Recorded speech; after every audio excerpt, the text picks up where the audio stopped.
favorite part. Welcome to BA Movie Reviews! This is Ben, and I'm Andrew. And we are two theater workers who love to watch movies and review them for you guys. So we saw Unknown right after Big Mama's House, like literally like 2 minutes after Big Mama's House. I got a latte. He did. He went and got a latte. Supporting the Bucks of the Star. I've never had a latte. It was my first latte. Oh, was it good? Yeah. That's good. All right. Anyway, Unknown. Liam Neeson. That's it. Yeah. And he's getting younger and younger by the movie. I was already skeptical of this movie when I was like, how is Liam Neeson dating this like 20-year-old? Isn't he like he's like 60? Yeah, but January Jones is kind of a whore. Her name is January Jones? Her real name is January Jones. She's from Mad Men. I love that show. Yeah, her name probably isn't January Jones. She probably wasn't born January Jones. You never know. But there's... People name their kids Battery, you know. Right. Anyway. Yeah. There was a lot about this movie that I wanted to say, but it's not worth saying because it wasn't really even. It wasn't a bad movie. And it wasn't a good movie. It wasn't bad, but it wasn't good. It was a movie. There was one time in the movie where they're like in this epic car chase, and then they like flip the car onto this train track, and then the train hits the car, and it's like the worst CGI like car. It was sanctum bad. Yeah, sanctum bad. And we like turned to each other in the theater, and we're like, no, and then we scribbled it down in our notebook. It was bad.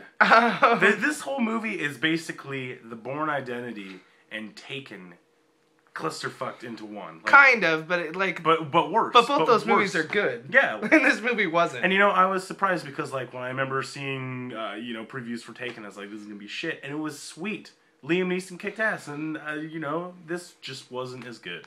Yeah, the actors were really just not good. Liam Neeson was good, though. I could watch Liam Neeson and I could have him talk me to sleep every night. Yeah.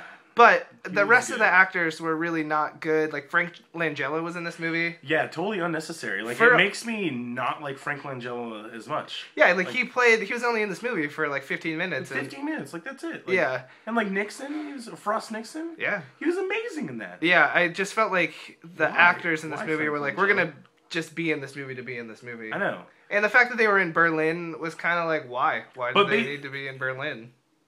But we digress. This movie is basically about this guy gets in a car accident and then comes back to what he normally is doing. They're like, oh, well, you're not Martin Harris. And he's like, I am Martin Harris. Turns out he's a spy just trying to kill this dude. Well, it's not even that. It's like... Spoiler alert. Yeah. Sorry. Yeah, major spoiler alert. But the fact that this movie basically is a soap opera episode based on amnesia. Dude gets hit in the head, forgets who he is, and then by the end he's like, I know who I am. I'm going to kick your ass. And... he never really even finds out who he really is. No, and there's like a bunch of like cool stuff in the movie. Like they had a USB like syringe thing that was really cool. Yeah. But like the crazy neck breaking scene. Like, yeah. Okay, that's one thing I did like about this movie is it'd be like slow as shit, and then all of a sudden, just like really graphic, intense neck break. And the girl that he killed, she was just like dead, like staring up at Liam Neeson the whole time. Like, you know, you're like, God, I really want her to blink. Yeah. And she didn't at all. But there was stupid things in the movie. Like there was a book cipher that didn't really need to be in it. Didn't need to be in it. There's just a bunch of stupid stuff that you were like, okay, they took a really cool premise and made a really bad movie out of it. It's too long too. Yeah, Taken was a pretty short movie, correct? No, I think it was a little bit longer, actually. I thought it was a little shorter. Oh, maybe I watched the unrated version. It's a little bit longer. Yeah, because I remember like being like Taken was good because it was like short and sweet. Like it got in there. Liam Neeson ripped some throats and called it good. Yeah, there definitely wasn't enough throat ripping in this movie. There wasn't a lot of action. It was a lot more talking, a lot more like of the story, but the story wasn't entertaining enough without the action. And it's weird because like on the Bourne Identity, you know, it's like, you know, I forget what the lady's name is who was the girl in Bourne Identity. Yeah.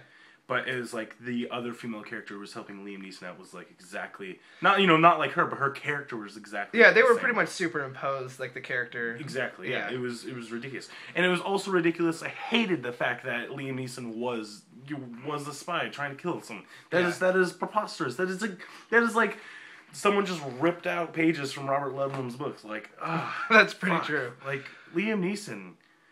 All right. So what are you giving it? I'll give it a 5.5 out of 10 stars. 5.5, huh? It's my highest rating. All right. I'm gonna give it a 2 out of 5. That's about the same. Yeah, it's about the same. We generally agree on these shitty movies. Yeah, oh, yeah. Fans, like all 9, we have 9 subscribers. Get ready for the Sucker Punch review. I think we have 11. But Well, that's okay. kudos to those 11 people for following us. All right. Seriously though, awesome. This has been a BA review. This is Ben, and this is Andrew. We love doing this. Losing my steam. All right, peace.